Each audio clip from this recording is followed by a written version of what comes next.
E no primeiro lugar do nosso Top 20 nessa sexta-feira, falando dele, o presidente Jair Bolsonaro voltou à cidade mineira de Juiz de Fora pela primeira vez depois de ter sido vítima aí de uma facada nessa cidade em setembro de 2018. As atividades incluem a realização de uma motociata e a participação na convenção estadual da Igreja Assembleia de Deus, Ministério Madureira.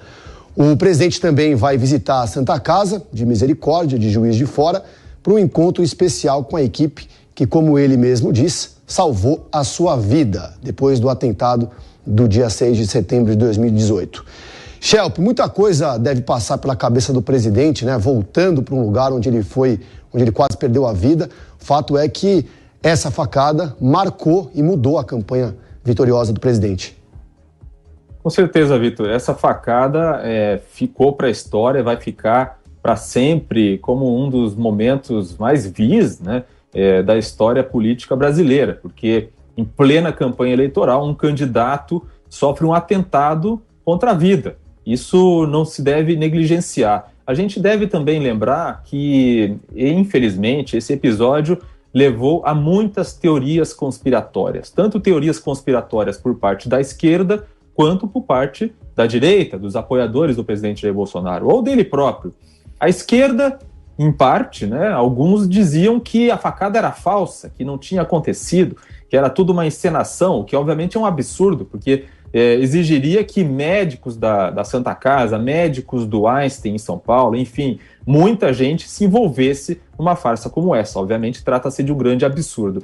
E a outra teoria conspiratória é de que havia um grande conluio por trás desse atentado. A Polícia Federal fez aí investigações e concluiu que o assassino, ou aquele que tentou fazer o assassinato, agiu sozinho e tinha problemas mentais. Então, é um episódio muito triste da história brasileira. O presidente Jair Bolsonaro, muito provavelmente, aproveita esse momento para visitar Juiz de Fora, além de agradecer pelo atendimento que recebeu, mas também para lembrar que ele foi vítima desse atentado justamente no momento em que se discute a questão da violência política no Brasil, justamente depois do que aconteceu no fim de semana, em que um petista foi assassinado por um policial que se declarava como bolsonarista. A gente tem um trechinho da fala do Bolsonaro, vamos ouvir. Eu tenho que correr risco, eu sou um presidente voluntário. Como vocês agiriam? E o que eu preciso de vocês? Falo muito, né? Todo o poder emana do povo. Então, as escolhas erradas levam políticas erradas. Quem fala por isso? Toda a sociedade. Agora, Shelp, seguinte, a motociata e o evento religioso desagradam, de certa forma, parte da campanha do presidente, que acredita que nesse tipo de evento ele se dirige apenas a quem já apoia a sua reeleição. Você concorda com isso? É uma tentativa, tem dois fatores. Eu entendo que numa motociata, os organizadores aí da parte política, da estratégia política do presidente, entendem que é mais fácil garantir a segurança do presidente, né? Você tem aí uma limitação do tipo de público que chega, é mais fácil controlar o acesso e, inclusive, a proximidade com que as pessoas possam chegar ao presidente. Por outro lado, a motociata propicia imagens grandiosas, propicia aquelas imagens em que você vê um grande volume de pessoas, lembrando que são pessoas em motos, então cria aquela imagem que ocupa espaços. Então isso permite passar a imagem que o presidente tem um apoio muito grande. Mas, de fato, quem participa das motociatas são os apoiadores mais próximos. Mas a equipe do ex-presidente Lula também está tendo o desafio de saber como fazer com que o ex-presidente Lula chegue perto de multidões, ou seja, produza imagens como essa que a gente está vendo, mas garantindo a segurança dele. A segurança dos candidatos, seja Bolsonaro, seja Lula, ou até os outros candidatos à terceira via, é um dos grandes desafios dessa campanha. Agora, 11h57, a gente continua nesse assunto, Shelp. Diferentemente do que apontam as pesquisas, você acredita que o verdadeiro termômetro para a popularidade tem sido sair das ruas?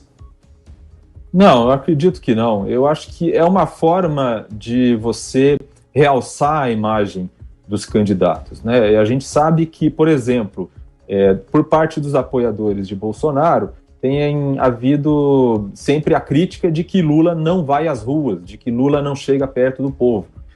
No entanto, eu entendo que há uma preocupação com a segurança, como eu falei antes.